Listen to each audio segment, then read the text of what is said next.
არ უნდა გეშინოდეთ იმისა, რომ გამოკვლევით რაღაცა აღმოჩნდება.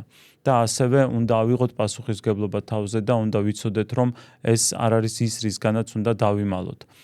რადგანაც პირველ რიგში, რაც მთავარია, გამოკვლევით აღმოჩენილი და სკრინინგულად აღმოჩენილი ძუძუს კიბო არის უმრავლეს შემთხვევაში განკურნებადი, აი სრულად განკურნებადი.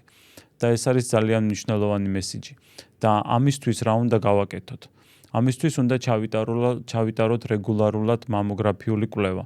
გავიაროთ უნდა სკრინინგი რეგულარულად. ეს მინიმუმ არის 2 წელიწადში ერთხელ და ასევე უნდა გავითვალისწინოთ ექიმების რეკომენდაცია სკრინინგის ჩატარების შემდეგ, რომ ზოგიერთ შეიძლება დაჭირდეს წელიწადში ერთხელ გავლა, ზოგიერთს 6 თვეში. და მთლიანობაში უნდა იცოდეთ, რომ ასეთი რეგულარული და ორგანიზებული სკრინინგი სწორედ რომ ზრდის გამოჯანმრთელების შანსებს.